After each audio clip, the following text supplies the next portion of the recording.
Então vamos lá, galera. Deixa eu mostrar para vocês aqui, a nossa equipe aqui, primeiro os arquivos, né? Na verdade eu coloquei um arquivo aqui só, ainda estou em dúvida se eu coloco o material aqui ou se eu coloco o material, compartilho com vocês do Drive, porque é bastante coisa. Mas a gente aos pouquinhos vai descobrindo qual que é o melhor. Qualquer coisa deixa nos dois na primeira vez para sentir como... Aí o que o professor puder compartilhar, eu vou ficar feliz de dar uma olhada, utilizando ou não. Deixa comigo. Então tá. O Drive tem um limite de arquivos também, não sei como que tá essa situação, mas eu ficaria muito feliz, hein? Principalmente aqueles livros lá da Springer que o professor baixou também, junto. Olha lá, ó, ele não deixa abrir. Ele não deixa abrir enquanto está fazendo, é isso? Alguém que já notou aqui, ó. Consentimento para ser gravado? Não, deixa assim. É só, tem que dar um clique, não dois. Se der 2 cliques, se der 2 cliques, ele vai para outro lugar. É um clique só. Então estão vendo aí, né, o nosso cronograma, certo? Não, estou vendo você. Vocês não estão vendo o cronograma ou não? Eu estou vendo a sua imagem. Não, só o professor. Voltou? Agora sim.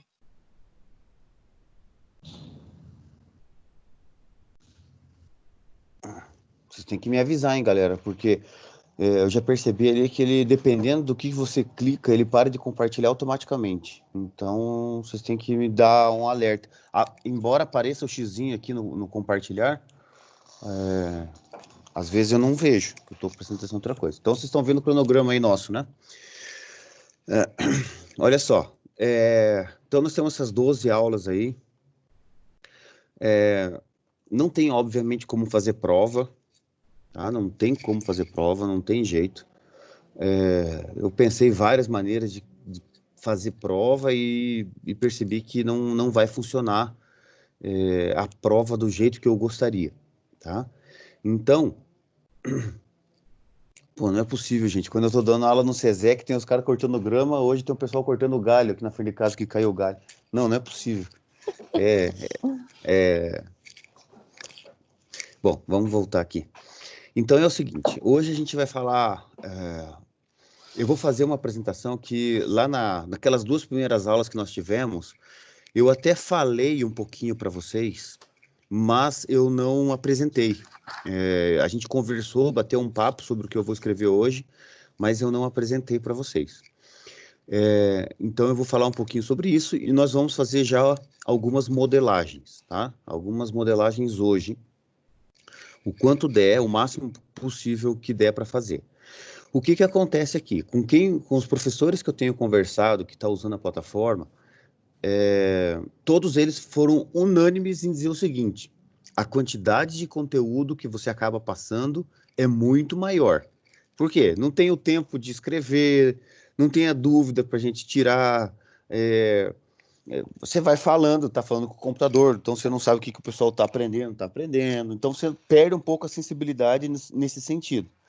Então é bem provável que a gente vá passar muito mais conteúdo do que necessário, e naquelas aulas que eu separei, que possa ser uma aula, às vezes, que lá presencialmente seria aulas longas, pode ser que as aulas sejam um pouquinho mais curtas, tá? Justamente por essa agilidade que a online, o remoto nos permite, tá? De qualquer sorte, a minha intenção é a seguinte: no final de todas as aulas, eu vou ali nas tarefas. Então, vamos lá nas tarefas aqui. Vamos aqui na equipe primeiro. Então, aqui nas tarefas, eu até fiz um teste aqui nas tarefas da nossa equipe. A apresentação de disciplina hoje, não tem ninguém que entregou, porque não tem que entregar, tá? Então, aqui eu vou criar todas as tarefas, e vou vincular, vou explicar o que é. E são 12 aulas, vai ter 12 listas, tá? 12 listas. Algumas listas eu tenho que escanear ainda, que eu vou montar. algumas listas eu já tenho, mas para compensar a falta de prova, a gente vai ter que fazer bastante exercício, tá? Vai ter exercício de tudo que é jeito. Vai ter exercício de modelagem, vai ter exercício teórico, que vai ter que pegar um livro mais robusto para resolver. Eu já separei um livro que eu consegui baixar online, quando, não sei se vocês lembram, um tempo atrás, foi aberto, as plataformas de livro foram abertas para você baixar um monte de livro, né? E eu baixei uns 60 livros aqui, dentre eles tinha um de programação linear, em inglês, obviamente, mas é um livro bem bom. Eu dei uma olhadinha, tem bastante coisa teórica legal, bem explicadinha. Então, é um livro que compensa aí a falta do Katamurt em mãos, tá? Então, quem tiver o Katamurt, o Linear Combinatorial Programming, pode usar. Quem não tiver, vai pegar o material lá depois que eu compartilhar com vocês. E vocês vão poder fazer as listas do mesmo jeito. Então, sim, vão ser 12 listas. Essas listas, vocês vão me entregar elas sempre com 15 dias. Então, vamos voltar lá para nosso cronograma. Sempre com 15 dias, tá? Então, na aula 1, até o dia da aula 3, então até o dia 21, vocês me entregam da aula 1 e assim por diante, tá? Então, quando a gente estiver no 12 aqui, vocês vão ter 2 semanas a mais para me entregar. Cada semana de atraso, eu vou descontar uma quereirinha aí, tá? Eu vou descontando lá 5% a cada semana de atraso, tá? Então, se todo mundo entregar tudo no prazo, todo mundo tira 10, não tem muito o que eu fazer. E aí, então, eu vou descontar um pouquinho pelo atraso e, obviamente, se não foi feito todos os exercícios, né? E aí eu vou ter que ler, verificar todos os exercícios. Todas as listas vocês vão adicionar ali nas tarefas mesmo, tá? Vão adicionando nas tarefas. Algumas listas vão ser iguais para todos, principalmente as teóricas. Algumas listas vão ser personalizadas, ou seja, eu vou sortear aqui, a gente tem, se eu não me engano, tem 12 inscritos na matéria, eu vou separar 12 listas diferentes e vou mandar para vocês 12 listas diferentes, tá? Com a intenção mesmo de cada um fazer o seu e ter um conjunto maior de exercícios. Por quê? Uma vez que você faz exercício e posta lá, todo mundo tem acesso. Então, todo mundo pode baixar listas dos outros e você fica com uma gama muito grande de exercícios resolvidos para estudar, etc. Aqui, se vocês lembram em sala de aula, eu sempre falo que para a gente conseguir começar a ficar bom em programação linear, nós precisamos resolver 150 exercícios. Então, é bem provável que essas 12 listas que vocês vão fazer, vai chegar muito próximo desse número, tá? Nós não temos muita alternativa, né? Nós não pode esquecer que a gente está numa disciplina de mestrado, doutorado, tá? A intenção aqui é deixar vocês muito bons naquilo que vocês vão fazer. Reparem que na aula 4 ali, nós já vamos falar de modelagem e softwares, tá? Como nós não estamos na universidade, nem todo mundo vai ter o Gurobi, e nem todo mundo vai conseguir baixar o Gurobi, porque nós temos que estar na rede da UFPR. Como nós não temos alunos, todos vocês com e-mail UFPR ainda, porque com o e-mail UFPR você consegue fazer logar remotamente na rede da UFPR e consegue baixar e instalar o Gurobi tranquilamente em casa mesmo, desde que esteja na rede da UFPR. Mas muitos de vocês não têm o e-mail UFPR, então não tem como. Então nós vamos usar, para resolver os modelos maiorzinhos mesmo, nós vamos usar o próprio software do OpenSolver, tá? Que aí a gente vai usar no Excel,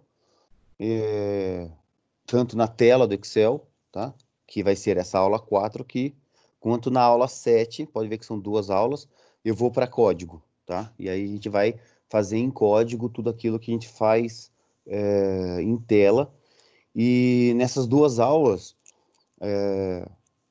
reparem que entre as 2 aulas a gente tem basicamente aula teórica, tá? A partir daí a gente vai poder usar só software, tá? Então, em termos de resolver na mão, a gente só vai ter listas da lista 2 e 3 só, né? A lista 1, 2 e 3, e a partir da lista 4 é só no computador, tá? Para vocês irem ambientando.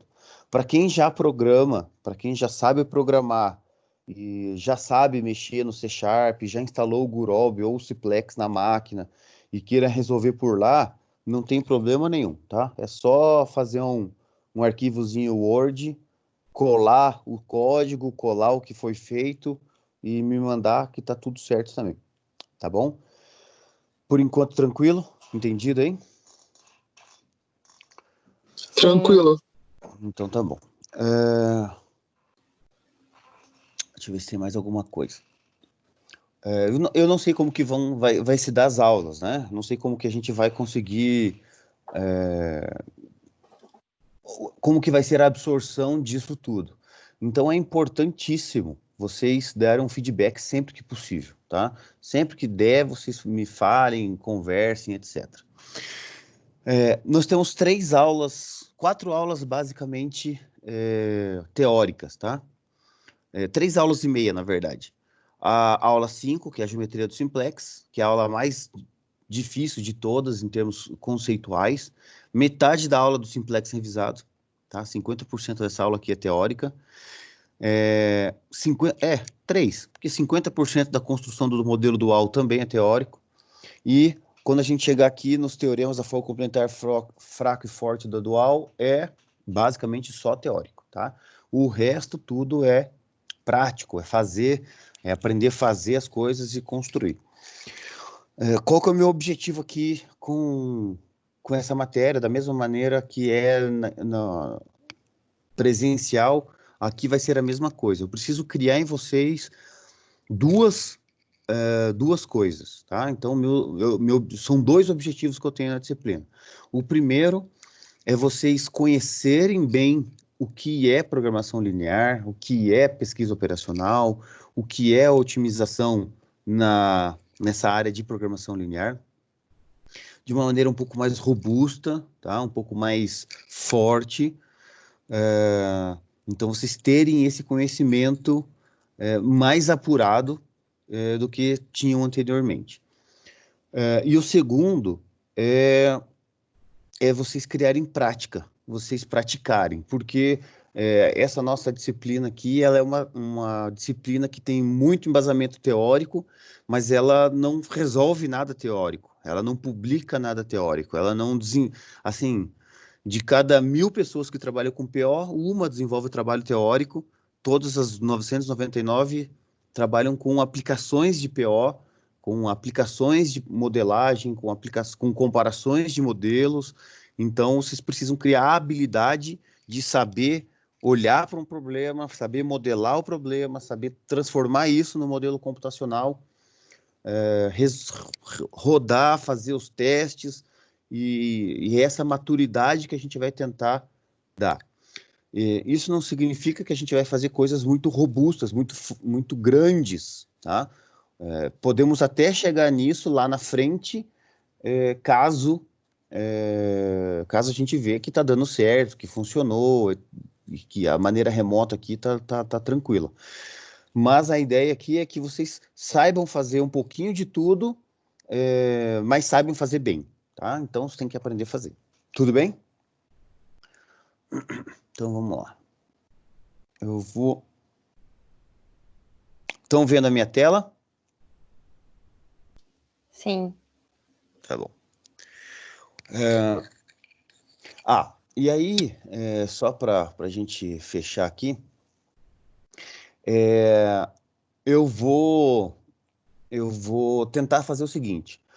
Essa agora não, porque já são 8h40, a gente não começou ainda, só bateu o papo, tá? Então, agora eu vou até 9h40, mais ou menos. E a segunda parte, eu vou tentar fazer sempre assim, uma aula mais ou menos de uns 50 minutos e 10 minutinhos de descanso. Então, posso deixar ligado aqui, e aí eu vou criar esses vídeos para cada uma das partes. Lá no presencial, a gente faz uma paulada só de 1h40 e para 20, né? Aqui eu vou tentar fazer de 50 para 10 minutinhos, 50 para 10 minutinhos, e para ver se a dinâmica fica boa. Se vocês acharem, não, professor, continua agora para a gente não perder o fio da meada, a gente continua e aí a gente vai conversando. Mas a princípio eu quero fazer isso, tá? Eu quero tentar dar pelo menos 3 paradas no meio aí, para cada dia gerar 4 vídeos, ou pelo menos 3 vídeos, tá bom? Então vamos lá.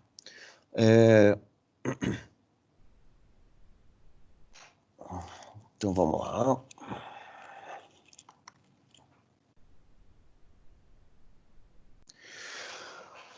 Olha só, antes da gente começar essa disciplina, a gente tem aqui, acho que só uma ou duas pessoas que não assistiram essa primeira aula aqui. Então eu vou passar um pouquinho mais rápido do que eu passaria normalmente, tá? Mas é importante a gente entrar. Tem um slide a mais que eu coloquei nessa apresentação.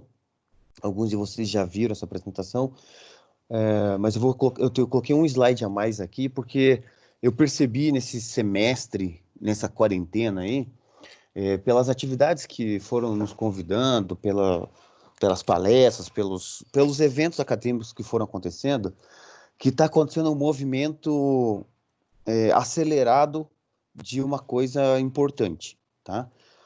Principalmente para nós de pesquisa operacional. Então, está acelerando isso. Só que essa aceleração traz um grande desafio, que é o desafio de colocar profissionais que saibam o que estão falando, porque tem muita gente falando muita bobagem por aí. No LinkedIn tá cheio de gente falando bobagem, e isso pode acontecer um fenômeno de cair em descrédito, tá? Como aconteceu com o pessoal da certificação Black Belt, etc., há uns 15 anos atrás. Agora vocês podem ver que voltou essa história de certificação, Black Belt. Eu já ouvi falar, na verdade o original existia só o Green Belt, Black Belt, Master Black Belt, né? Que é para o pessoal de qualidade, principalmente de estatística. Principalmente não, o pessoal de estatística que trabalha com qualidade, conforme você vai aprendendo mais técnicas de estatísticas lá do controle de qualidade, o CEP, que é o controle estatístico de processos, é só a primeira parte, é só a superfície da área de qualidade. E esse certificação Black Belt, aí, ou Green Belt, Black Belt, Master Black Belt, ele foi criado lá nos Estados Unidos pela Associação de Qualidade Americana. E quando foi trazido para o Brasil, essa associação, as instituições de ensino aqui começaram a fazer seus próprios cursos belts, tá? Eu não sei como que o pessoal chama disso, as próprias certificações. E aí, agora, eu vi até que, até na Federal tem, e é de um amigo, professor de um amigo meu, certificação Yellow Belt, Blue Belt, e aí começaram a inventar uma série de coisas, e no fundo, todo mundo tentando rearranjar um conhecimento teórico da maneira mais fácil possível para as pessoas que estão assistindo, sem entrar no aspecto estatístico. E isso é um risco. Por quê?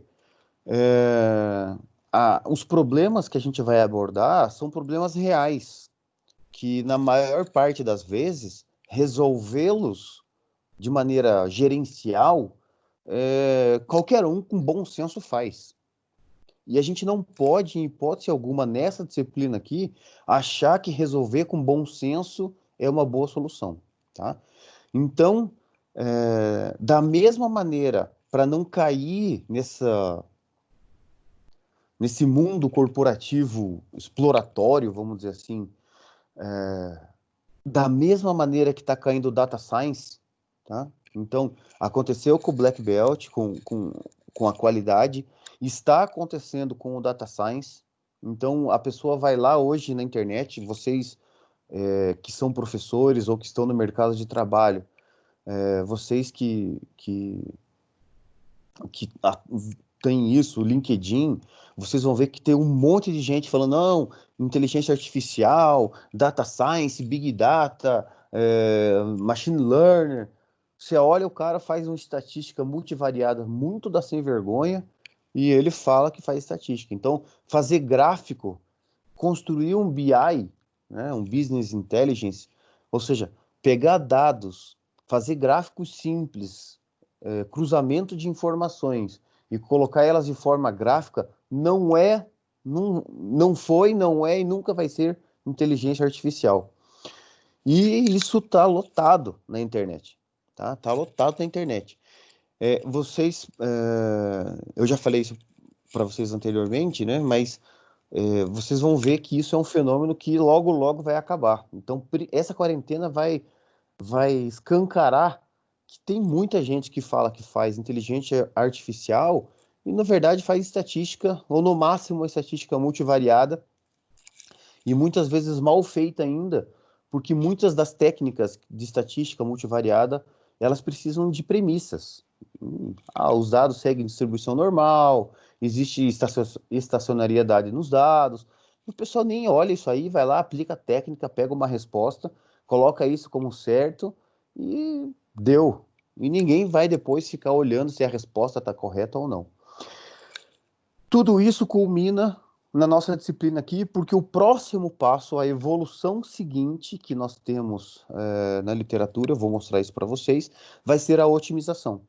Depois da certificação de qualidade, depois da inteligência artificial e data science, o próximo passo vai ser a otimização. Aquilo que eu falei em sala de aula no começo do ano de vocês, para março, né? Ou para quem assistiu lá no PP Gold, lá em ano passado, que eu falei, daqui uns 5, 6 anos vai começar a acontecer agora, já no segundo semestre e no ano que vem. Por quê? Porque a quarentena nos forçou a acontecer isso. Ela nos forçou a barra para que isso fosse antecipado. Que é, uma vez que todos os dados estão na nuvem ou estão num sistema melhor, ficar resolvendo por tentativa e erro os problemas operacionais é absurdo. Então, a nossa área de pesquisa operacional, embora ela seja aplicada para recursos humanos, ela seja aplicada para engenharia civil, para engenharia elétrica, para problemas técnicos, para problemas administrativos, para problemas logísticos, para problemas de produção, ela é transversal a todas as disciplinas. Ela é basicamente aplicações em gestão de operações. Mesmo que seja no RH. Se eu vou lá trabalhar com um problema, por exemplo, de escala de funcionários, é um problema que quem resolve é os recursos humanos nas empresas em geral, mas é um problema de operações, como operacionalizar isso. Eu tenho um aluno, por exemplo, de doutorado, que trabalha com agendamento de visitas de vendedores. É um problema geralmente atrelado ao gerente comercial da empresa. E a gente está trabalhando com PO, com modelo matemático lá, na operacionalização desse agendamento otimizado de visitas aos clientes, para o vendedor ele ter uma carteira, uma agenda de visitas que seja otimizada, que ele tenha uma maior probabilidade de venda. Então, esse é o próximo passo, tá? E se a gente permitir quer dizer, a gente não vai ter como impedir, mas se a gente não conseguir formar uma base crítica grande agora, a gente vai começar a ver as coisas na internet, assim como é visto os que tem, e vai começar a se perguntar se tem tanta gente boa assim, tá? E uma coisa eu garanto para vocês, boto a minha mão no fogo. Menos de 1/3 daqueles que fazem data science, fazem. Menos de 20% daqueles que falam que são bons em qualidade, realmente são bons em qualidade. Tem gente que fala que é Master Black Belt em qualidade e não sabe fazer uma conta de carta de controle, por exemplo, ou de função razão sinal ruído. Nem sabe o que é isso.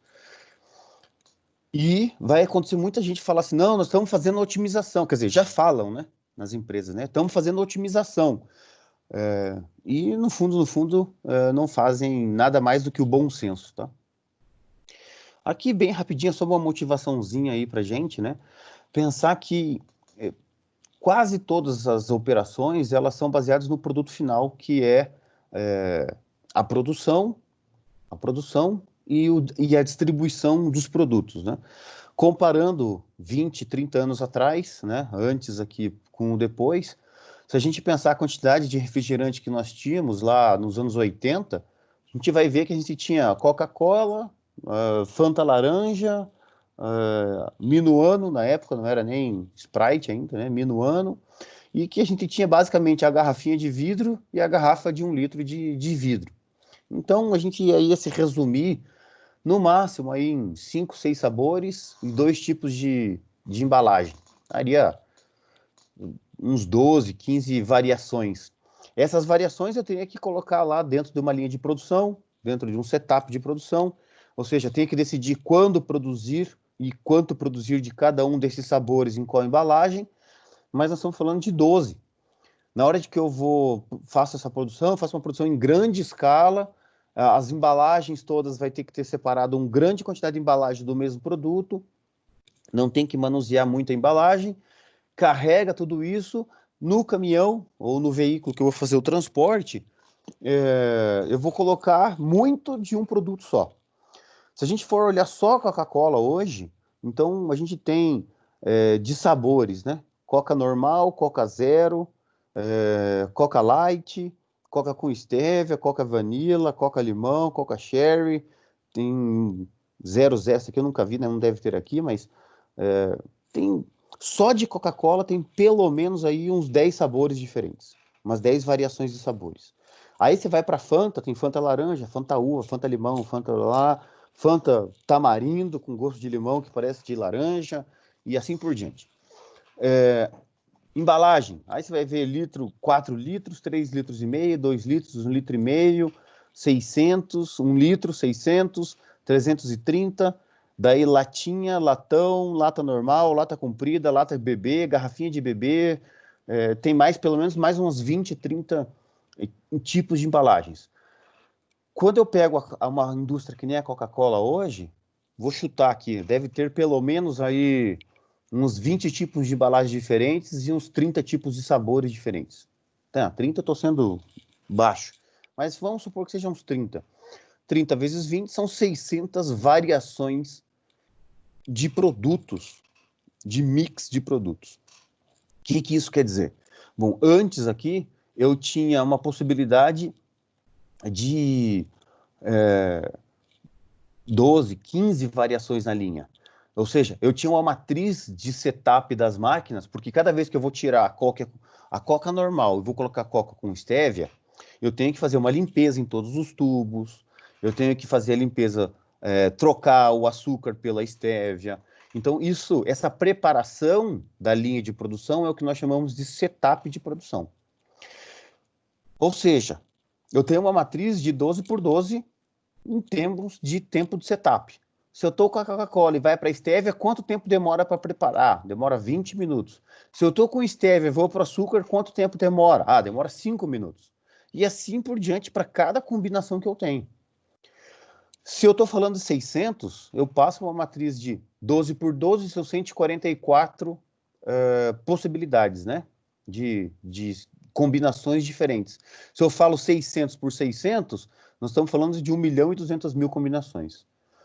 Então, na hora que eu vou resolver o meu problema operacional, agora se eu pensar na linha de produção, na compra de insumos, já não é mais uma decisão simples de eu pegar um modelo de estoques, um modelo matemático de estoques, e fazer um controle individual de cada um desses. Já não rola mais, não tem mais como. A quantidade de insumos é muito maior, porque já não tenho mais só insumo de produção. A quantidade de outros insumos, peças para máquinas, material de limpeza, EPIs, aumentou absurdamente nos últimos tempos. Aí, desde lá, fora tenho que prever a quantidade que eu tenho todas dessas garrafas, dessas quantidades de litros de líquido que eu tenho que vender. Eu tenho que fazer uma previsão disso, então todo o planejamento operacional começa com uma previsão, né, com as vendas e com a previsão. Faço a previsão, faço a aquisição, tenho que fazer um plano um plano mestre de produção. Do plano de mestre de produção passa para um plano de produção. Aí vou fazer a produção propriamente dita. Nessa produção pode ter inserções de pedidos ao longo do período. Por exemplo, eu fiz o planejamento para a semana que vem. Na terça-feira apareceu um pedido gigante de uma empresa que é meu cliente há muito tempo. Eu tenho que colocar esse pedido de alguma forma. Vai interferir em todo meu planejamento de produção. Pode ter clientes que desistam no meio, pode interferir, porque ele vai mudar na matriz de setup. Faço essa produção, faço a embalagem, tenho que comprar essa embalagem, trocar essa embalagem no momento certo. Esse produto vai para o meu estoque. Eu tenho que saber quando e quanto entregar para cada cliente, em qual dia da semana, com qual veículo, com qual motorista, em qual rota que eu vou fazer, em quais pontos. Eu tenho que saber quanto tempo eu vou ter lá, como que vai estar as vias de entrega para fazer isso, quais são as variáveis relacionadas a essas entregas. Se eu vou pegar uma avenida principal às 7 horas da manhã, é diferente de pegar às 11 horas da manhã, não agora na quarentena, né? Mas na época normal.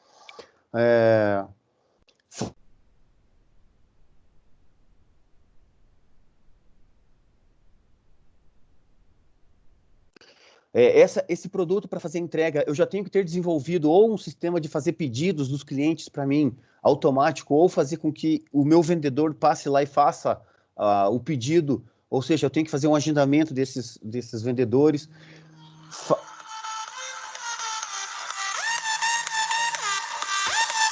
Só um pouquinho.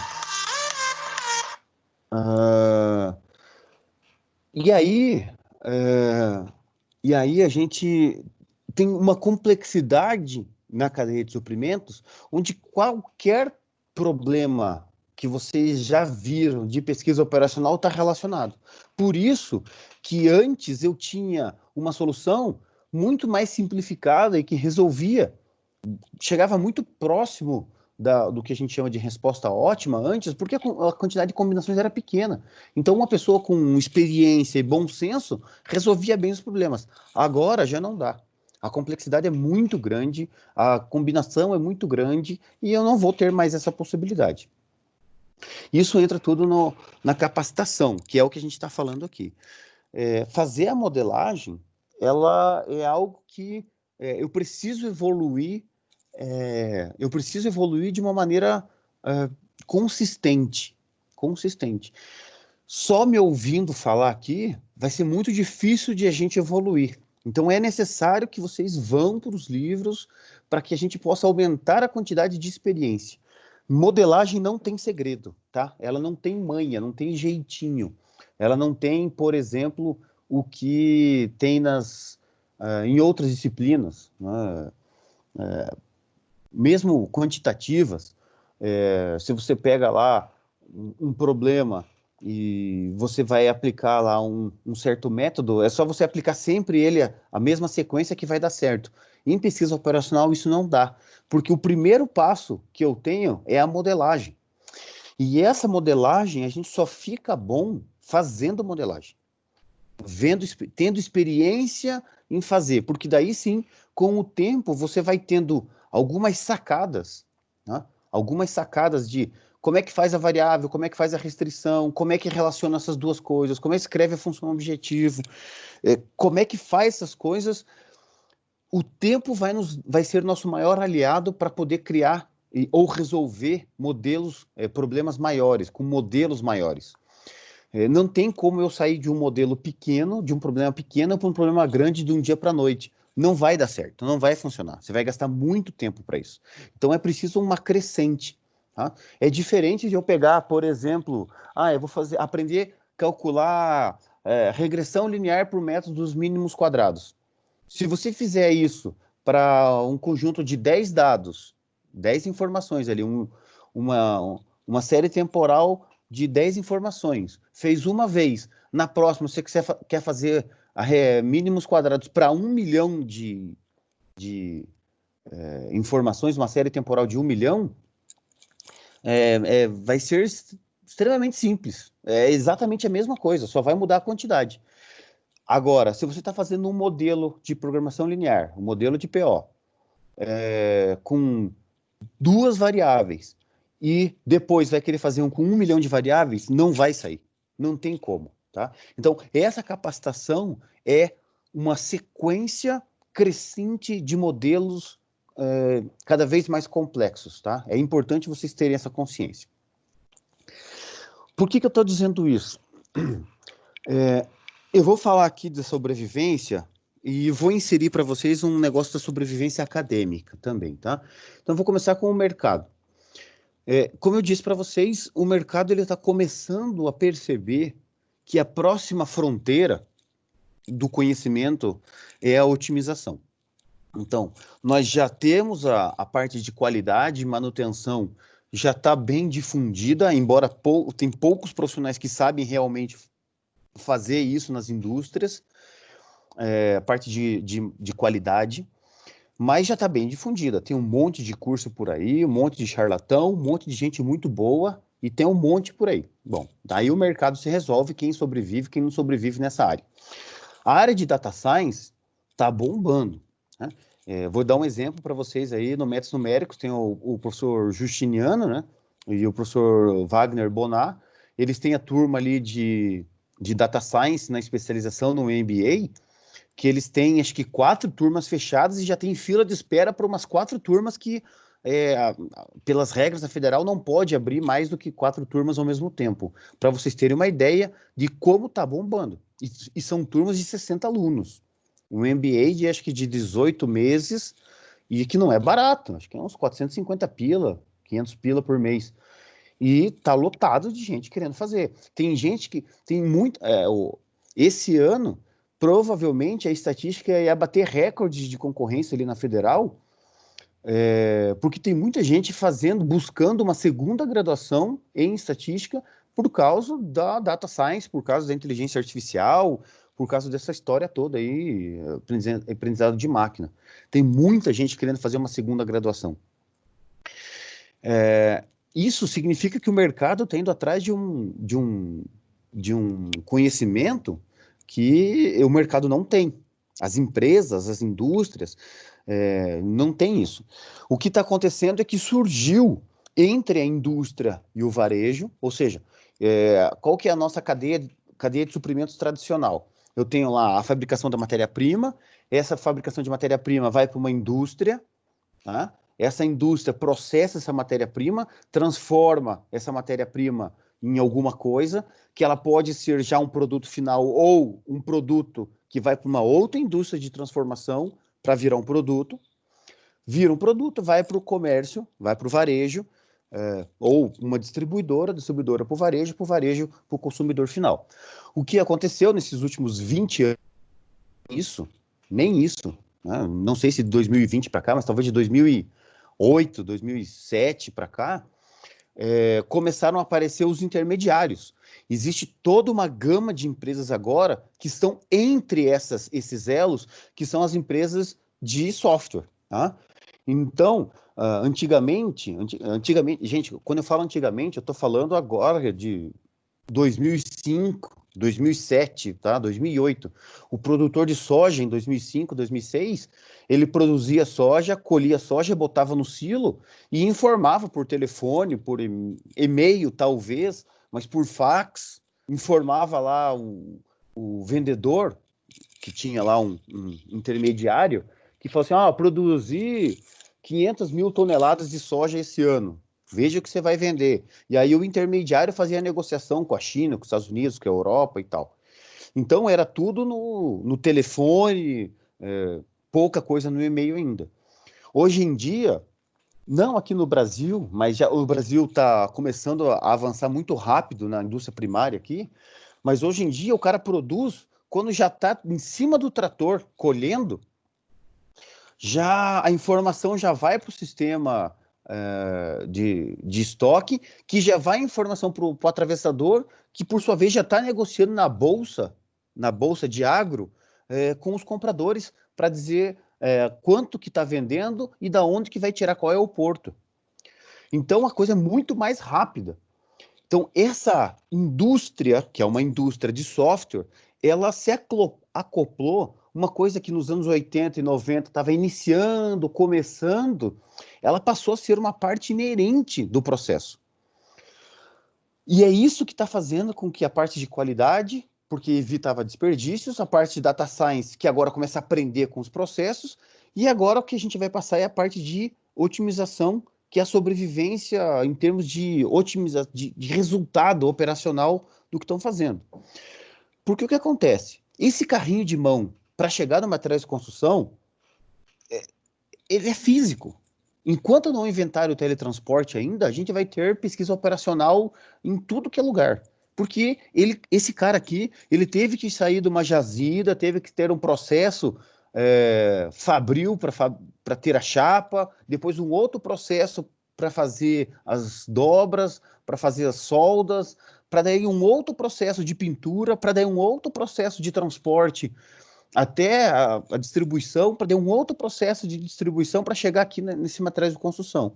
E aí o pequenininho aqui compra esse carrinho de mão por R$70, vende a 99. O gigante vem aqui, esse cara comprou, sei lá, 30 carrinhos de mão para vender. O cara grande do material de construção, ele vai lá e compra 2.000 carrinhos. E ele vende a R$70. O mesmo preço que o pequeno vende. O pequeno compra, o grandão vende a R$70, porque como ele comprou 2.000 carrinhos, ele pagou R$50, ou pagou R$55. Então ele coloca um preço lá embaixo, e isso está matando os pequenininhos, né? Agora, como é que o pequenininho vai sobreviver? Ele vai sobreviver basicamente com duas coisas.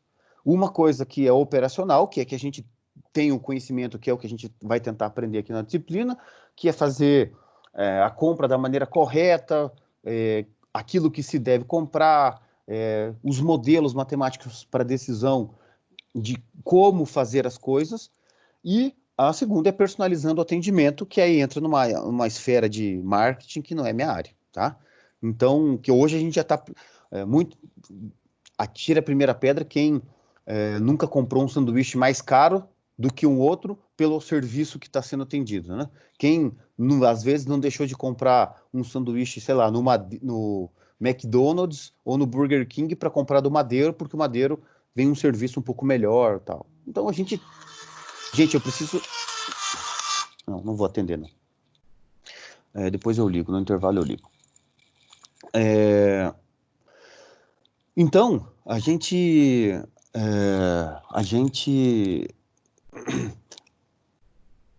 tem essas escolhas com a qualidade do serviço, tá? Só que eu só vou ter uma qualidade de serviço se eu tiver um custo controlado, que é o que os modelos matemáticos têm. Quando a gente pega todo esse cenário operacional e traz para dentro do meio acadêmico, nós temos a sobrevivência dos mestrandos e doutorandos, que são vocês, tá? O que está acontecendo hoje em dia? Hoje em dia está acontecendo um fenômeno muito engraçado em termos de publicação. Por quê? Quando eu fiz mestrado lá em 2005, nós estávamos num processo que estava saindo, buscando alternativas aos modelos matemáticos exatos, porque não tínhamos computador para processar as coisas. E aí, se vocês repararem, vocês vão ver que existe uma quantidade de produção absurda de meta-heurísticas, algoritmo genético, redes neurais, colônia de formiga. No meio dos anos 90, até 2015, 2012, 2013, vocês vão ver que tem uma quantidade absurda de publicação de meta-heurísticas na área de pesquisa operacional. De 2010, 2012 para cá, começou a aumentar muito fortemente a qualidade dos computadores, a qualidade dos hardwares, dos softwares, memória, tá, dos computadores começou a aumentar muito. Processador, o i7 revolucionou o nosso processamento. Agora a gente já tem o i9, né? Isso sem contar nos Xeon da vida, que são mais fortes. O que aconteceu? Começou a ter um fenômeno inverso. A gente começou a deixar as heurísticas e meta-heurísticas de lado no meio acadêmico e voltamos a focar nos modelos matemáticos exatos, nos modelos de programação linear. Exatamente isso que a gente está vendo nessa disciplina. E as publicações, elas estão indo para uma direção assim. Eu vou pegar um problema extremamente complexo, então eu estou falando lá de um doutorado, tá? Um problema complexo, vou caracterizar ele, vou ver que características reais ainda não foram exploradas nesse problema. Vou tentar modelar essas características reais e vou tentar aumentar esse problema, aumentar a complexidade desse problema. Vou lá e faço um modelo matemático exato e rodo ele até dizer assim, olha, até tantas máquinas, tantas tarefas, tantas algumas coisas, até um certo tamanho desse problema, eu consigo rodar rodar em tempo hábil, em 1 hora, por exemplo, e a partir de um certo momento, ele fica 1 hora e nem solução acha. Então, a partir desse tamanho, eu vou utilizar algum outro tipo de ferramenta matemática, e aí pode ser as heurísticas, as meta-heurísticas ou as relaxações, para que eu consiga trazer uma solução nesse tempo aqui, tá? Ou seja, o que está sendo publicado hoje? Está sendo publicado a resolução de problemas cada vez mais próximo da realidade. Cada vez mais próximo da realidade. O que nós fazíamos, quando a gente tinha lá, quando eu fiz o mestrado, por exemplo, foi 2005, 2007, se a gente conseguia fazer uma aplicaçãozinha qualquer, mesmo modelo simples, isso já era um artigo para uma revista de PO, por exemplo. A pesquisa operacional, que é aqui brasileira, né, ela já publicava. Por exemplo, minha dissertação eu publiquei lá e era uma aplicação bem simples. Hoje em dia, essa publicação que eu fiz lá, 15 anos atrás, 14 anos atrás, hoje em dia não passava nem pelo crivo do editor. O editor ia olhar, ler o artigo e ia rejeitar na hora. Porque a gente precisa agora de complexidade. E essa complexidade ela tem que ser explorada ao máximo a sua capacidade teórica em ser resolvido de maneira exata, que é o que a gente vai aprender aqui com o Simplex e os Simplex revisados, Dual Simplex, etc. Então, a gente tem que explorar ao máximo. Se a gente não explorar ao máximo, dificilmente sai uma dissertação, sai uma tese de doutorado com esse tipo de publicação. Dificilmente, tá? Então, essa é a nossa sobrevivência agora. Nós precisamos ter abordagens cada vez mais reais ou problemas teóricos que a gente consiga adaptar restrições operacionais cada vez mais reais. Para daí sim o método fazer sentido. Para daí sim eu conseguir explorar o modelo matemático e todas as suas possíveis relaxações, variações, heurísticas e meta-heurísticas, tudo bem? Porque tudo envolve custo, tá? Então, nas empresas, a gente está bastante com custo. Esse custo, quando a gente vai trazer para o meio acadêmico, é tempo. Literalmente é tempo. Então, se a gente vai fazer um mestrado, um doutorado nessa área de pesquisa operacional, nós temos que ter um computador decente em casa. Não tem jeito. Ou então a gente tem que ter acesso a um cluster ou um computador bom, tá? A gente consegue, a gente tem alguns ali no Getal, né? Lá nas sociedades aplicadas, tem alguns computadores bons. Agora a gente tem um cluster lá que dá para rodar, todos vocês podem usar à vontade, quando voltar a quarentena, obviamente, né? Agora a gente já tem a parceria ali com o C3SL, então agora estão com umas dificuldades ali para rodar, mas se precisar, a gente acho que consegue dar um jeito. Mas para nós, o custo que as empresas têm na operação, que é o custo real, o dinheiro, quanto que eu estou gastando para fazer isso, para nós é o tempo. Vale a mesma premissa. Eu tenho uma situação que eu resolvo num certo tempo ou numa certa quantidade de custo. Se eu conseguir fazer mais com o mesmo custo, eu estou ganhando. Se eu conseguir fazer a mesma coisa com menor custo ou com menor tempo, eu estou ganhando. E, obviamente, que o ideal é, se eu conseguir fazer mais com menor custo, eu estou ganhando. Então, isso é a otimização, tá? Só que não essa otimização gerencial que o pessoal fala aí, tá? Não essa, vou fazendo a melhoria contínua e estou fazendo otimização. Não, melhoria contínua não é otimização. Melhoria contínua é o mínimo que você tem que ter para poder fazer as coisas acontecerem, tá? E aí nós entramos na nossa disciplina aqui, em programação linear, num problema que está cada vez mais forte, tá? As primeiras vezes que eu dei essa disciplina aqui de programação linear, eu nem mexi no computador, para vocês terem uma ideia. Isso há 5 anos atrás. Em 2015 foi a primeira turma. Eu não abri o computador nessa disciplina. E nós estamos falando de 5 anos para cá. Agora, esse ano, por exemplo, eu vou dar 2 aulas de computação e eu só não dou mais porque eu tenho que passar as coisas teóricas para vocês. Mas é necessário, tá? Não é suficiente, mas é necessário que a gente tenha que ter uma linguagem de programação, tá? Idealmente, aí, o C++, o C Sharp, eu particularmente prefiro o C Sharp do que C++, mas o C++, se for rodar em cluster, tem que ser C++ em Linux, mas se eu tiver lá o C Sharp em ambiente Windows, já é o suficiente. Eu quero programar em Julia, pode programar. Quero em R, pode programar. Saiba que a gente estava comparando agora, um mês atrás, o processamento entre C++ e Python. Python eu acho uma linguagem fenomenal, super legal, tenha as ferramentas de otimização, de PL, o solver embutido dentro lá. O C++ comparado com o Python agora, faz 3 semanas que eu e o professor Gustavo, fizemos uma comparação, na verdade ele fez, depois ele só me falou, é quase 10 vezes mais rápido o C++ do que o Python. Então, assim, é legal o Python? É bacana, é rápido de programar, é fácil de programar, mas se eu quero desempenho no meu programa, eu não posso fazer em Python, não tem jeito. Não é adequado para nós. Para onde que o Python é adequado? Lá para Data Science, para fazer BI, para fazer coisas que são leves. Processamento computacional pesado, como é o que a gente precisa aqui em programação linear, tem que ser uma linguagem mais baixo nível, tem que ser ou C++ ou C Sharp, não tem jeito, né? No máximo aí um VB.net, .NET. Então, dá para fazer em Python, dá para fazer em Julia, dá para fazer em MATLAB, dá, mas ele vai ser muito mais lento. Para vocês terem uma ideia, o modelo que a gente resolveu em Python e C++, em Python demorou acho que 30 e poucos minutos para resolver o mesmo problema, tá? Chamando a biblioteca, o melhor possível.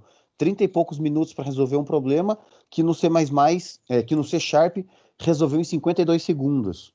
Então é esse tipo de tempo que a gente está falando, de 1 minuto para 30 minutos. Você resolver um modelo, por exemplo, no Lingo, que é um software bem velho aí que o pessoal usava, e resolver no Gurobi, é essa a diferença. O que no Lingo resolve em 1 hora, no Ciplex ou no Gurobi vai resolver em 2 minutos. E é isso que a gente está precisando. A gente está precisando de desempenho computacional para que as respostas sejam cada vez mais rápidas. Por que a gente precisa de resposta rápida? Porque a gente está na onda do Indústria 4.0. Então, quando o pessoal fala, quando você vê professores falando, quando você vê cursos online falando, Indústria 4.0, otimização, impressão 3D, verticalização, tudo isso é muito bonito, lindo, na teoria. Na prática, só vai funcionar isso quando a gente pegar esses modelos matemáticos de otimização e conseguir fazer funcionar na nuvem. O que até agora, sinceramente, ninguém tem. Nem SAP, nem SAP. Quem está um pouquinho mais na frente disso é a IBM, porque é a dona do Ciplex. Mas mesmo a IBM não tem. E aí que vem uma coisa que é importante. Cada problema de cada empresa, por mais que seja o mesmo tema, é diferente. Então, se eu for pegar a linha de produção da Coca-Cola e a linha de produção da Pepsi, os modelos podem até ser parecidos, similares, mas não são iguais. Vai ter características de um e de outro que vão ter que ser adaptadas. E o profissional que sabe fazer essa adaptação não existe. Somos nós que fazemos isso. Tá? Eu vou dar um exemplo para vocês. Dentro da Universidade Federal do Paraná, existem só 3 cursos que têm programação linear, que é matemática industrial, engenharia de produção e administração. Só existem 3 cursos de pós-graduação que dá essa matéria, que é o engenharia de produção, métodos numéricos e o PP Gold. E é só nós, são os mesmos professores.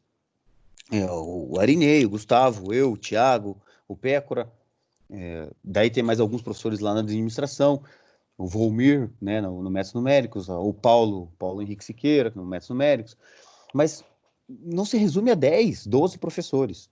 E acabou, e só. Se a gente for para as particulares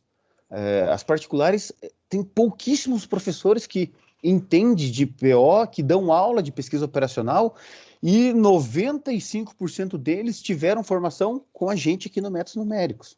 Tá? Então você vai na PUC, você vai ver os professores que estão lá, a maioria deles saiu do Métodos Numéricos ou fez Métodos Numéricos. Você vai na Positivo, a mesma coisa. Você vai na Unibrasil, a mesma coisa. Né?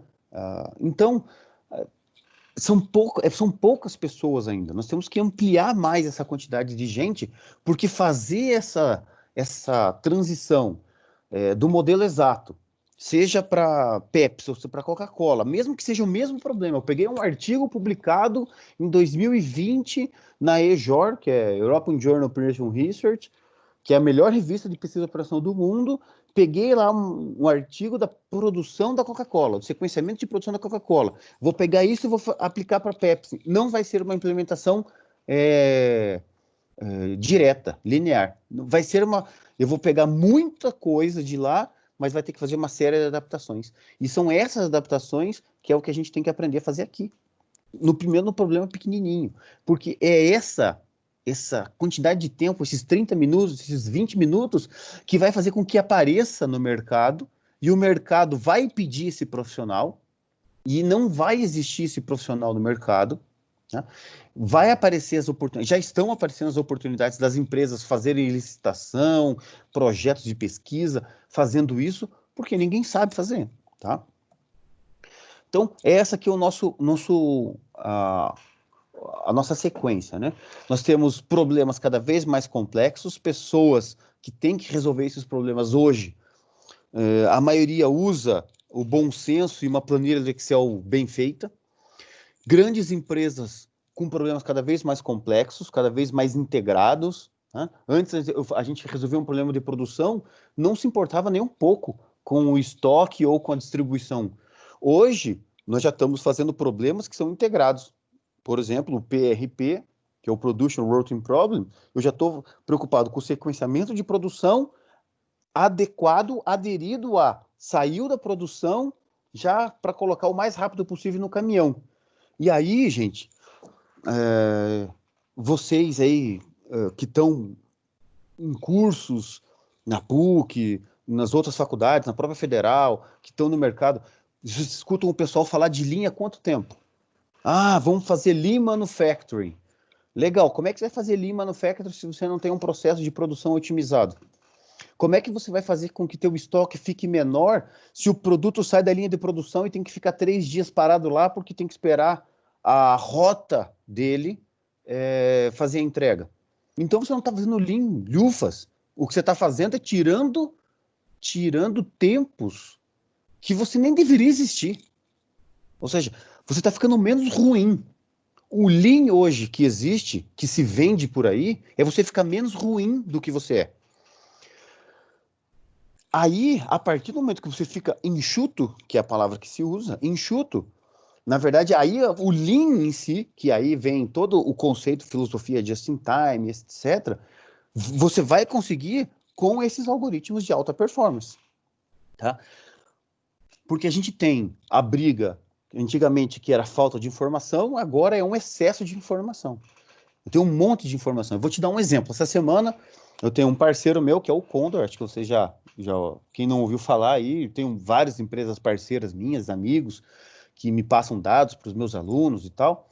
Esses dias, eles me mandaram um conjunto de dados que eles queriam fazer. Obviamente, eles também entraram no mundo da inteligência artificial e eles queriam descobrir o seguinte.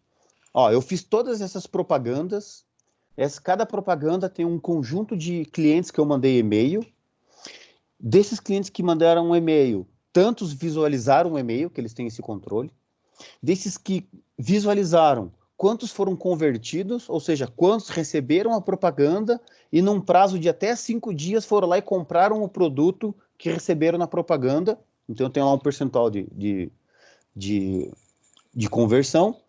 E desses que foram convertidos, quanto que foi o ticket médio que ele comprou naquele período. Então, eu recebo uma propaganda lá de shampoo.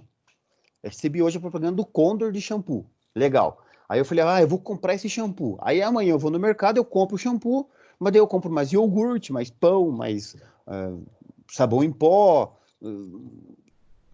mais sabonete.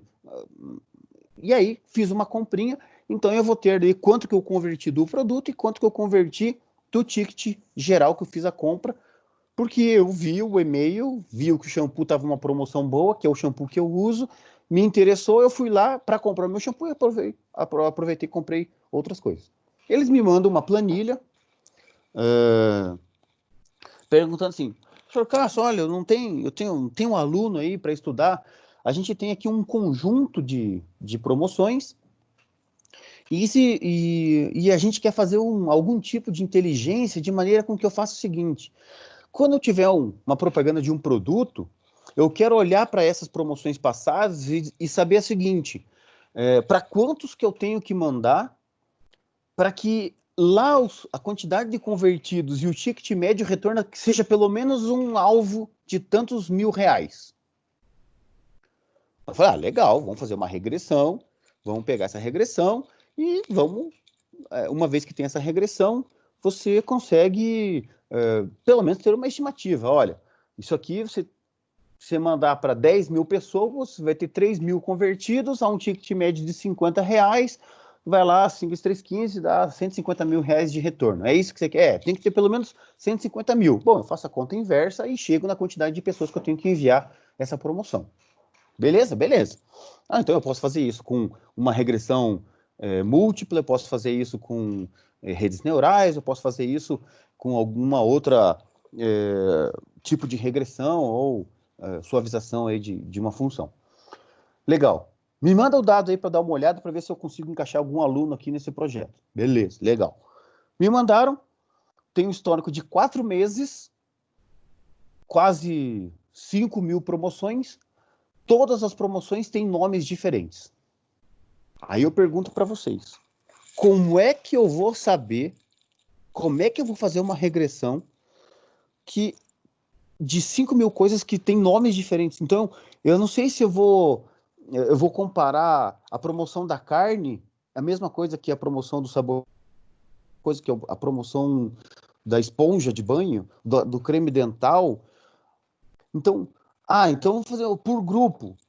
Tá, mas não tem essa informação, qual é o grupo de produtos. Então, vamos fazer por pessoas, mas não tem essa informação, pessoas. Eu tenho aqui os e-mails que foram mandados, eu tenho a quantidade de pessoas, ou seja, eu tenho uma quantidade de informação absurdamente grande que não serve para muita coisa, que eu não consigo fazer nenhum tipo de padronização. O banco de dados não está estruturado para que essa quantidade absurda de informação seja uma informação útil. E nós estamos passando essa fase agora. É exatamente isso que as empresas estão agora. Elas têm um monte de informação, os dados teóricos têm um monte de informação que eu nem sei como usar essa informação. Eu nem sei como extrair respostas desse conjunto de informação. Esse é o nosso objetivo, tá? A prática, o pessoal fica lá, mas professor, mas daí não tem jeito, então, realmente esse negócio de inteligência artificial não funciona. Como assim não funciona? Você não tem as premissas da teoria para funcionar. Então, como a gente não entende a teoria, como a maioria das pessoas não entende a teoria, eu vou lá na prática e falo, não funciona. Não, isso aí, na prática a teoria é outra. Não é. Na prática a teoria é a mesma e a teoria funciona. Tem que saber a teoria. Você tem que fazer a adequação correta dos dados para que a teoria funcione. Mas eu estou tentando aqui, eu estou aplicando redes neurais e não está funcionando. As minhas médias móveis, na minha previsão, está dando melhor que essas redes neurais. É claro, você conseguiu fazer todas as premissas que precisam para ser aplicadas às redes neurais? Não. Então, amigos, se você não consegue perceber que para ser aplicado a redes neurais, eu não posso. Vou chutar aqui, tá? A teoria diz assim: para aplicar redes neurais, os dados têm que ser vermelhos, mas os teus dados são azuis. Não vai funcionar. Não vai funcionar. Então, a teoria funciona assim, mas a gente tem que aprender a fazer com que a prática seja adaptada para que todas as premissas da teoria funcionem. E aí a teoria vai funcionar e aí eu vou conseguir resolver o modelo prático. Essa transição que essa transição que nós temos que aprender a fazer. E aí, aqui esse slide eu também falo bastante, geralmente, na parte comercial, mas eu vou falar um pouquinho também na parte acadêmica, tá? A gente tem um costume na parte acadêmica de dizer o seguinte, e eu tinha bastante esse costume, tá? Eu, Cassius, até 2 anos atrás eu tinha esse costume. Nas revistas, tem a igrejinha e tal. Realmente, algumas revistas científicas, você tendo um nome ou tendo uma filiação numa instituição mais renomada, você tem mais chance de publicação, tá? Então, realmente isso acontece em algumas revistas, mas não na maioria, né? Não sei se vocês assistiram House of Cards, mas é um seriado que fala sobre manipulação das informações por trás das coisas, né? A sensação de que, por mais que a gente faça o correto, tem sempre alguém manipulando os dados por trás. Isso é uma coisa que, com o tempo, a gente vai vendo que não é verdadeiro. Quando a gente faz artigos seguindo tudo aquilo que precisa ser seguido, com uma estruturação forte, bibliografia forte, coerente, os testes corretos, as comparações corretas, forte na literatura que é necessário na parte de algoritmos, não tem erro. Você vai ser aceito, seja numa revista A, pode demorar um pouquinho, pode vir com várias correções, mas você vai aceitar. Às vezes a gente estava acostumado a resolver grandes problemas sem toda uma estrutura acadêmica por trás. E aí a gente colocava a culpa, obviamente, na igrejinha, né? A igrejinha, quando eu digo, as revistas têm um conjunto de profissionais, de professores, que só publicam entre eles. Não é que só publicam entre eles, é que o artigo deles é bom mesmo. E o que a gente tem que fazer é aprender a ser bom como eles. Tirar essa culpabilidade da não publicação das revistas na igrejinha, no esquema, são os professores de lá que só publicam deles. São poucas revistas que fazem isso. Eu já tenho uma experiência um pouco maior e digo para vocês tranquilamente que são bem poucas as revistas que fazem isso. Existem, mas são poucas. E a gente tem que aprender a falar a linguagem deles. Uma coisa que a gente aprendeu com o tempo, que é justamente para combater isso aqui, é o seguinte: quando a gente vai fazer um trabalho acadêmico de mestrado, doutorado, você escreve um artigo com o maior zelo possível e no momento em que você faz o enviar para a revista, o artigo deixou de ser seu. Ele deixou de ser seu. A gente tem que aprender muita teoria de pesquisa operacional. Por quê? Você enviou o artigo para a revista, o artigo deixou de ser seu e passou a ser o que o editor e os referis daquela revista querem ler sobre o seu artigo. E ele vai devolver com um monte de correções, dizendo assim, olha, o que legal, mas eu quero ver mais isso, eu quero ver aquilo, eu quero ver aquela comparação, eu quero saber por que você não fez isso, eu quero saber por que você escolheu essa variável, por que você escolheu esse parâmetro, por que você fez esses testes, por que a referência bibliográfica tal não está aqui, por que a referência bibliográfica tal está aqui, e ele vai te dar um monte de correções dizendo assim, o que você escreveu é legal, mas escreva desse jeito porque é a maneira com que eu quero ler, eu quero decidir. E é isso que a gente tem que aprender. A gente tem que aprender a escrever que o referi e o editor da revista querem ler, tá? Para tirar essa síndrome de House of Cards aí do meio acadêmico. E aí, finalmente, a gente chega em otimização do método simplex, né? Aqui, a história, eu acho que vocês já conhecem, né? A história do Danzig é que ele era até a foto que tem no nosso grupo aí, aquele senhorzinho careca, bigodudo ali, é o Danzig. Já contei isso para vocês, e que quando eu estava fazendo a minha segunda prova dessa disciplina de programação linear com o professor Celso Carnieri, numa segunda-feira, às 8 horas da manhã, o Danzig morreu no domingo à noite. Então eu fui fazer a prova, o professor Celso botou a foto do Danzig lá no quadro, ali naquela salinha de fora do SESEC. A salinha, e a gente fez a prova em homenagem ao Danzig, né? Eu tenho até hoje a prova aqui. Podem levar, a prova está escrita à mão lá, escrito homenagem a Jorge Danzig. O Danzig, ele era um professor de PO, né, de matemática aplicada à logística, na verdade.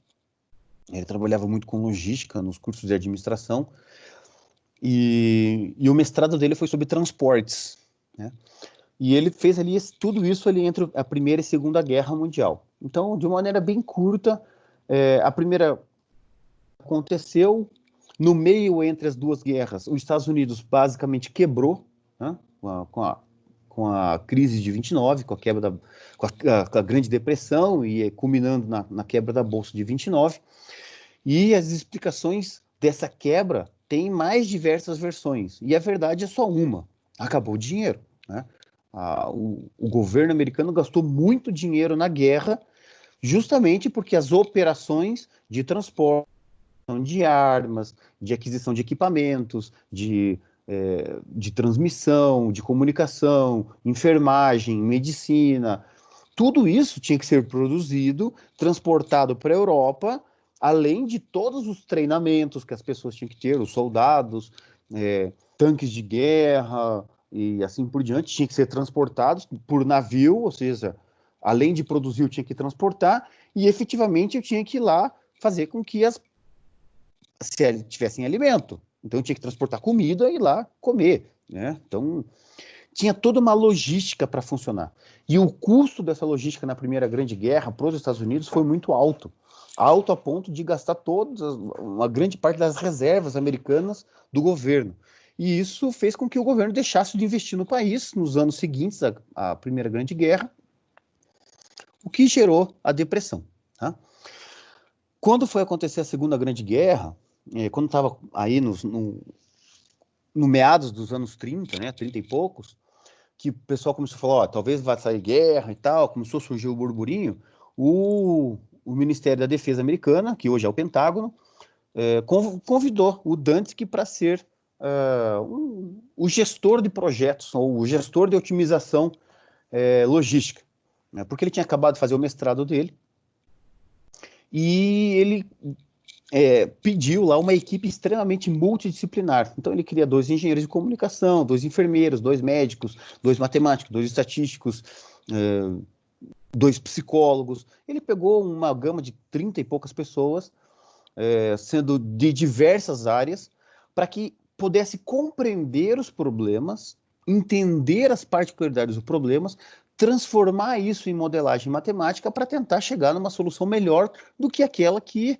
os generais, os sargentos, o pessoal que fazia acontecer, planejava para tentar fazer mais barato possível. E nesses estudos para a guerra foi que ele desenvolveu o Simplex, tá? Então o Simplex ali, eu até coloquei para vocês ali no nosso histórico, vocês vão ver a primeira informação lá, que ele desenvolveu o Simplex em 43, né? Então, foi logo no finalzinho da guerra que o Simplex foi publicado. Veja que estava em guerra e as publicações matemáticas continuam, científicas estavam continuando, tá? E ele desenvolveu o Simplex. E a única coisa diferente que o Simplex tinha do que os outros não tinham, pode parecer simples, mas é extremamente forte, que é a garantia da melhor solução possível de um problema, que é a garantia da solução ótima. Ou seja, um problema matemático, para quem não fez matemática, né, para quem fez, estou chovendo no molhado, mas para quem não fez matemática, um problema matemático de uma função com restrições, ele tem, quando tem uma solução, essa solução é única, essa solução a gente chama de solução ótima, ou seja, a melhor solução possível. O simplex, pela sua maneira de ser, pela sua concepção, pelos passos que estão dados, pela construção dele, ele garante a otimalidade da solução caso ela exista.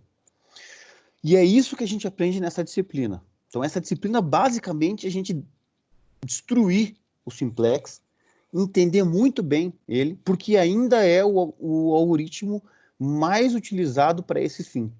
Existe uma série de outros algoritmos, os mais conhecidos, por exemplo, são o método de pontos interiores e o algoritmo de Karmarkar, que foram publicados aí nos anos 70, nos anos 80. Eles já estão implementados nos softwares, mas eles não são utilizados até o fim para chegar na solução ótima, porque eles não dão garantia de otimalidade. Eles dão garantia de uma região boa. E o simplex, a partir de uma região boa, a gente vai entender isso muito bem nas aulas teóricas, ele garante a otimalidade. Vou colocar o curso em cima do i, vai ficar bonitinho.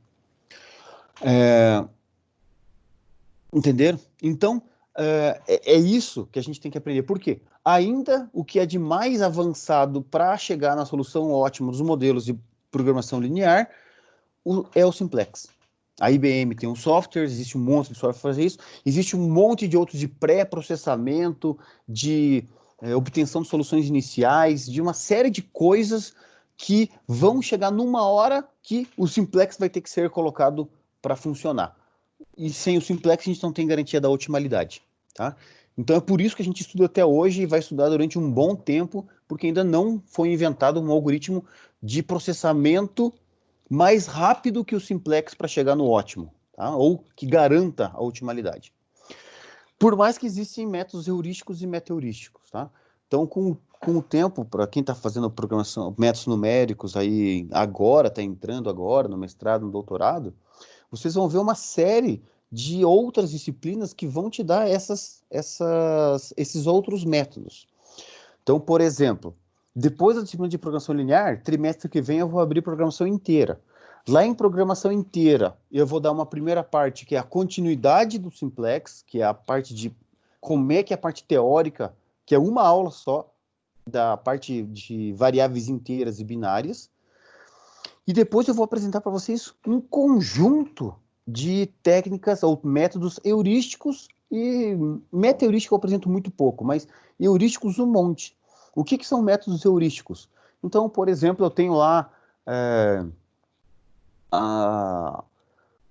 um algoritmo chamado algoritmo de inserção mais econômica para resolver o problema do caixeiro viajante. É um método heurístico. Por quê? Eu tenho uma sequência de passos matemáticos que eu dou, tá? Para resolver um caixeiro viajante, uma sequência, uma rota, né? Então sai de um ponto, vai passar por vários pontos para voltar.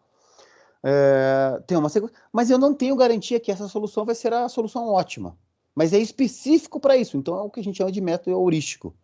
Assim como eu posso, por exemplo, programar um algoritmo que a gente chama de colônia de formigas, um Ant Colony Optimization, que é um algoritmo meta-heurístico, porque ele tem uma lógica genérica que pode ser adaptado para o caixeiro viajante, mas pode ser adaptado para sequenciamento de produção, pode ser adaptado para problema de designação, e todos eles seguem a mesma lógica de otimização baseado em colônia de formigas.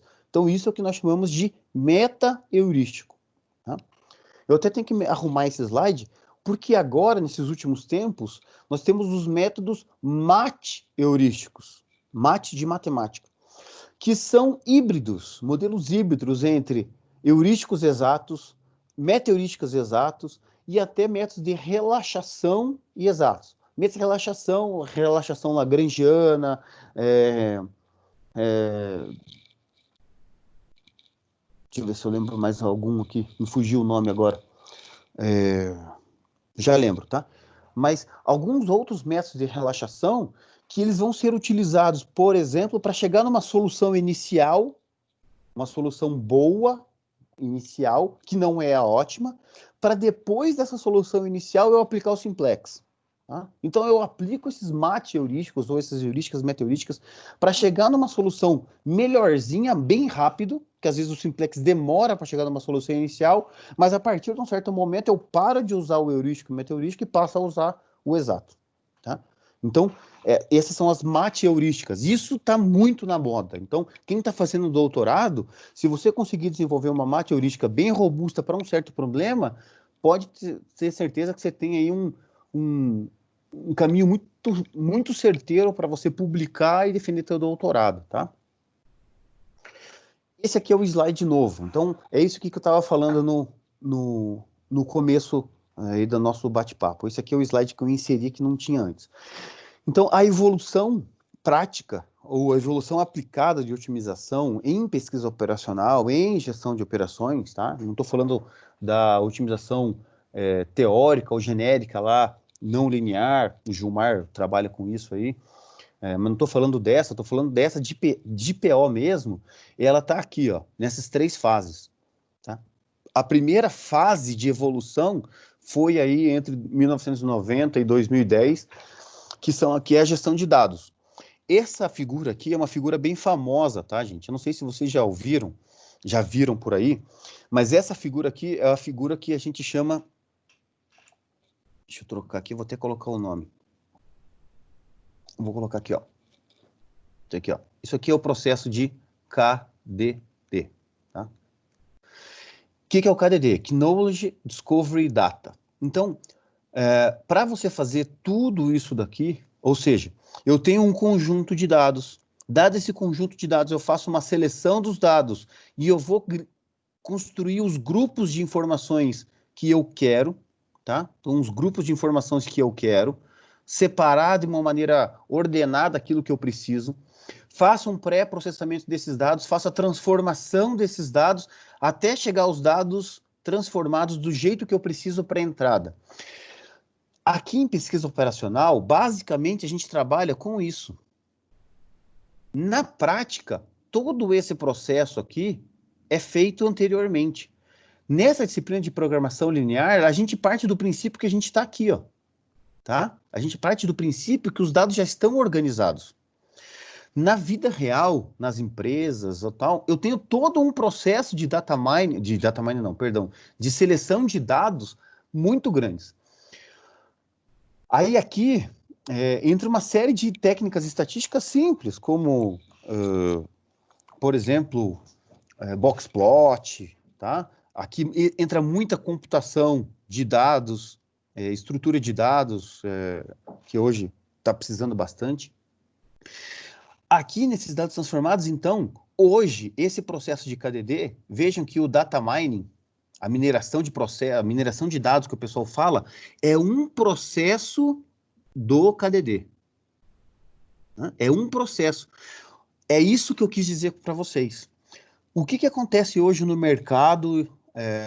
Obviamente que no meio acadêmico, não. Mas para quem está interessado em mercado, em aplicar, em construir uma empresa, que é o futuro, tá? Não adianta nada eu pegar, vamos aplicar aqui um método de clusterização nesses dados, que é o processo, uma técnica de data mining. Se eu não fizer tudo isso aqui antes, se eu não fizer todo esse processo aqui, selecionar os dados, pré-processamento, fazer o que eu tenho que fazer, transformação, por exemplo, aplicar técnicas de redução de quantidade de variáveis, tá? E eu for aplicar aqui uma clusterização em data mining, o resultado aqui vai ser uma porcaria.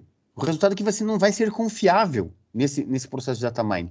E depois, então, o processo de data mining que se diz aí por aí, eu estou fazendo, a minha empresa faz data mining, eu tenho aqui, olha, um BI de data mining, tem nada.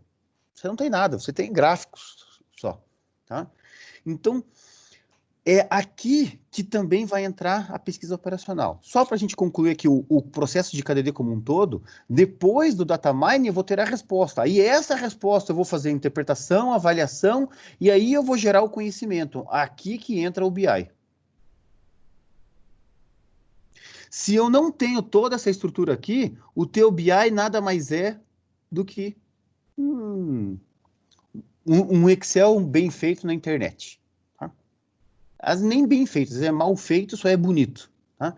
Então, o conhecimento que eu tenho que extrair para o BI, ele tem que passar pela interpretação e avaliação dessa resposta, que veio de uma técnica de data mining, de mineração de dados, de classificação, de regressão, que veio de um conjunto de processos de selecionar os dados, pré-processar e transformar esses dados da estrutura que eu quero. O que acontece é que aqui, nesse processo de data mining, vai entrar, daqui a pouco, as técnicas de pesquisa operacional. Veja que dentre as técnicas de pesquisa operacional, probabilidade estatística é uma só. Então, tudo aquilo que a gente conhece como data mining hoje, a gente está basicamente falando em probabilidade estatística. Tá? Estatística multivariada e estatística computacional intensiva. Aí, tá? Então, nós estamos falando de técnicas de clusterização. A matéria que vocês vão ver aí em multivariado com o Anselmo vai dar um monte disso aqui para vocês. Tá? A gente tem uma área de programação não linear ainda muito pouco explorada, quase nada explorado. Tá? E aqui entra isso que a gente faz no métodos numéricos. Tá? No métodos numéricos a gente trabalha bastante com teoria dos grafos e programação linear, né, que é programação inteira e otimização em redes. A gente ainda tem programação dinâmica, que no métodos numéricos a gente oferece de vez em quando, não é sempre que a gente oferece. O Celso Carnieri ofertava isso numa disciplina de aplicações de PO, que talvez para o ano que vem, 2021, eu e o Gustavo vamos reabrir essa disciplina aqui, porque a programação dinâmica ficou de longe. Teoria dos jogos aqui, o professor Volmir aplica no métodos numéricos, o professor Volmir é o que manja disso aí, tá? E teoria das filas de espera ou simulação, também tem no métodos numéricos, que é o professor Pécora que dá. Tá? Além de tudo isso aqui, dentro de programação linear, tem as heurísticas e metaheurísticas, que daí tem o professor Paulo, Pécora, etc., que dão essa matéria aqui de metaheurísticas. Tá? Então, e a não linear aqui, o Mattioli, o Ademir e a Elizabeth agora não estão mais no métodos numéricos, mas o Mattioli é muito forte nessa área aqui. Tá? E tem toda uma estrutura ali na matemática para trabalhar com não linear. Mas o métodos numéricos dá todo esse conjunto aqui de técnicas. Nós temos disciplinas para tudo isso daqui. Tá? E é isso que vai acontecer no mercado. É esse pontinho aqui de data mining que, além das técnicas estatísticas, vai começar a aplicar também todas essas outras técnicas. Ou seja, uma vez que eu tenho os dados estruturados,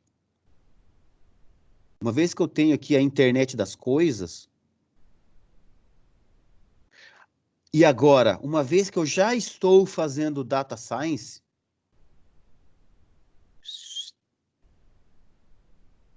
qual que é o próximo passo? Que o data science aqui vai me dar algum tipo de conhecimento em cima das informações, e o próximo passo é a otimização em nuvem. Pelo andar da carruagem, assim, o que se falava na área de pesquisa operacional era que aqui no Brasil a gente ia começar a ter uma implementação dessa otimização de 2025 a 2030. Já tem algumas empresas fazendo, mas muito pouquinho, tá? Até 2030 a gente teria muita empresa aí com data science, tá? Então, só que a quarentena, ela reduziu isso aqui. Então, nós estamos agora em 2020, 2021, já vai ter um monte de empresas que vai estar nesse estágio aqui. Por quê? Porque a quarentena forçou a gente a antecipar esses 4 anos aí, tá? E aí, obviamente, é que aquilo que é começar de 2025 a 2030 vai começar agora, vai começar em 2020, 2021, 2022 no máximo. Vai começar isso, por quê? Eu já tenho agora sistemas de computação na nuvem fortes.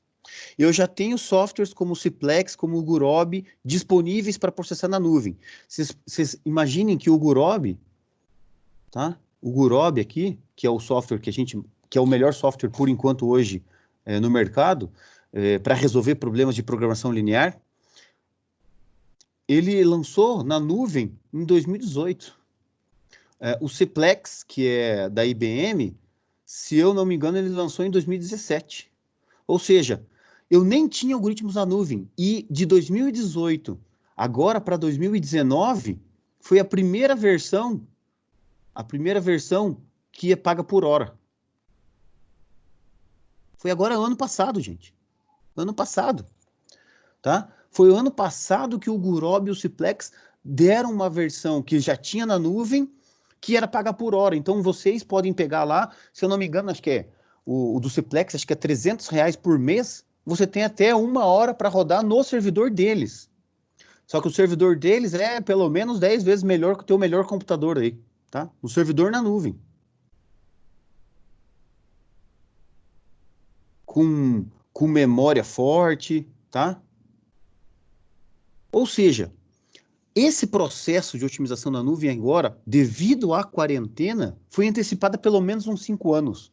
Ou seja, aquela decisão, e aí existe uma consequência imediata para nós no meio acadêmico. Tudo isso daqui que era resolvido em artigos teóricos nas revistas, as revistas agora não querem mais saber, olha, eu avancei no meu modelo meteorístico, fiz mais disso daqui, agora tem um algoritmo genético híbrido com colônia de formigas.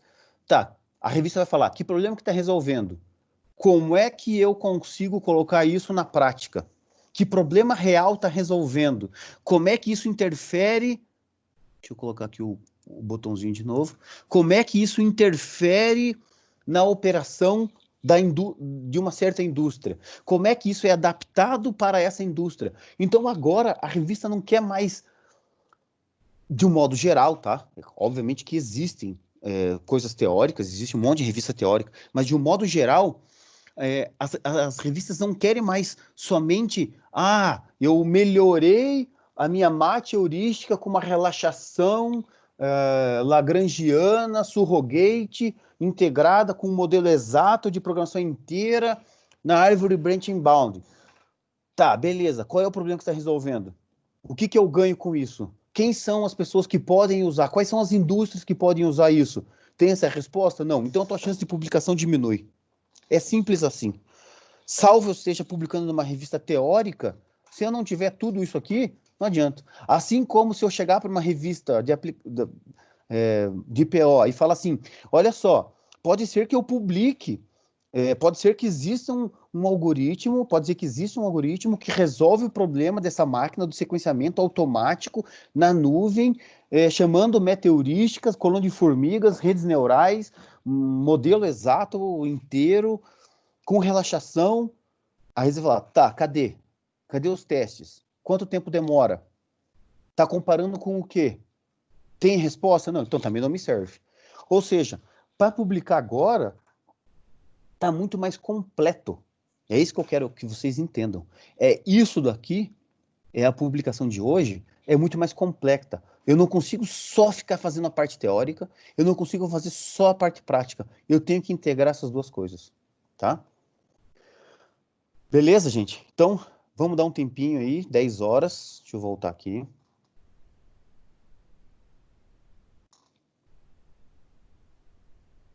Deixa eu ver se estão me vendo ainda, né? Vou voltar aqui. Sim. Então, assim, essa é a nossa motivação para a nossa disciplina aí, tá? É isso que a gente tem que ver nessa disciplina. Então, para aquela primeira aula que eu fiz de programação linear lá presencial, eu não cheguei a mostrar essa apresentação, certo? Não mostrou. Não, né? Então, já no PP Gold eu sei que eu mostrei, mas vocês não tinham esse slide aí. É isso que eu quero mostrar para vocês. Não adianta nada a gente sair dessa disciplina aqui fazendo modelo, sabendo resolver o simplex na mão, sabendo fazer no Excel, se eu não conseguir entender o todo. Eu tenho que entender o todo. Eu tenho que entender desde pegar os dados tudo avacalhado, entender estruturar esses dados de maneira com que fique bem claro, e isso na nossa modelagem, que a gente vai ver logo depois do intervalo, vai ficar bem claro o que são parâmetros, qual a estrutura dos parâmetros, são os dados de entrada, que informação que eu tenho que ter, tá? Que informação que eu tenho que ter. Aí, uma vez que eu tenho isso, eu consigo fazer a modelagem em si, que é o que a gente chama de modelo conceitual. Entendi a modelagem conceitual, transformo essa modelagem conceitual em um modelo matemático, que é a nossa técnica de modelagem, transformo modelagem em modelo matemático, entendo dentro desse modelo matemático todas as variações possíveis do problema que eu estou resolvendo, ou todas, ou a maior parte possível, faço todos os testes possíveis, vejo as respostas, vejo a consistência das respostas, olhando a variação dos meus dados de entrada, compreendo se o meu modelo é sensível ou não é sensível para a variação de dados de entrada. Essa sensibilidade, nós, agora em 2018, teve o congresso lá na 2018 ou 2019 até. Teve um congresso lá na Escócia, que é o congresso do EPO, que é o mais famoso, que é o mais importante do mundo em termos de pesquisa operacional, e foi batido muito na tecla de o que a gente chama de modelagem robusta. O que é uma modelagem robusta? Que por mais que eu mude os parâmetros de entrada, a resposta do meu modelo matemático, e mais, não só o modelo matemático em si, mas a metodologia de solução desse modelo matemático, ela tem uma resposta que ela tenta variar o menos possível com relação ao tempo. Porque dentro da otimização combinatória, às vezes a gente não tem, às vezes não, vocês vão ver que a gente não tem controle quando a gente tem uma explosão de combinações possíveis de solução. A gente não tem controle. Às vezes eu estou fazendo uma roteirização com carregamento que eu tenho lá 100 pontos. Eu coloco 102 pontos, ele antes rodava em 1 hora, agora passa 20 horas e não termina de rodar. Às vezes eu tenho, não é 100 pontos, eu tenho 97 pontos. Só que a distribuição dele está de uma forma tal que antes eu rodava em 1 hora, agora tenho 97 pontos, tem alguma coisa ali na distribuição deles, física, geográfica, que vai fazer com que uma distância fique muito próxima de outra distância, e aí chega na resposta, a otimização combinatória entra num processo de ciclagem ou de degenerescência, e vai 20 horas e não chega nem numa solução. Então, a metodologia que a gente vai ter para resolver esse modelo matemático, ela tem uma metodologia que nós chamamos de metodologia robusta. E é isso que estão batendo muito na tecla hoje. Isso que é o futuro da pesquisa em pesquisa operacional. Por isso que a gama de testes é muito grande. E aí, uma vez que eu tenho essa gama de testes, uma vez que essa estrutura, essa tubulação de entrar dados, ter uma metodologia para resolver esse modelo matemático que eu fiz e ter uma solução robusta, depois passa pelo processo de mostrar esses dados, de como é que eu vou visualizar. Então, a parte teórica, os artigos, eles estão focados nessa tubulação. A entrada de dados bem feita, o modelo e a estrutura de metodologia de solução e a saída bem estruturada. Se eu vou transformar isso para o mercado, vou fazer um artigo aplicado, eu tenho que estar como que eu vou entrar esses dados aqui, nessa tubulação, e como é que eu vou pegar os dados dessa tubulação e exportar de novo para a tela. E aí vai ter toda uma discussão de como é que eu vou fazer a integração desses dados, via APIs, via não sei o quê, conversando com sistemas, como é que eu vou devolver essas informações online para um coletor dentro de um armazém, para um tablet dentro de uma linha de produção, para o robô fazer a mudança da linha de produção online. Aí, a hora que eu faço essa integração aqui, aí eu estou falando de indústria 4.0. Aí eu estou falando de revolução industrial de verdade, que eu estou falando de indústria 4.0, que eu estou fazendo otimização da nuvem. É só nesse momento. Até lá, não é. Tá? Então, o que a gente tem que aprender muito bem nessa disciplina aqui, essa tubulação, essa entradinha aqui bem feita, essa saída bem feita, mas principalmente a modelagem. As outras matérias do métodos numéricos é que vão nos dar essa gama de possibilidades de solução, em programação inteira, em meteurística, programação dinâmica, em teoria das filas, em teoria dos jogos, perdão, nas meteorísticas tanto do Paulo quanto do Pécora. Então, aí o conjunto de ferramentas, a nossa caixinha de ferramentas para resolver o modelo, aí a gente tem que pegar em várias disciplinas, tá? Então, nós vamos nos focar bastante nesse modelo aqui, para vocês entenderem a conjuntura, tanto da aplicação de mercado, quanto do meio acadêmico, tá? Beleza? Alguém tem alguma dúvida, algum comentário para fazer aí? Não? Eu vou parar de gravar aqui, então, nossa primeira parte, tá? Parar de gravar.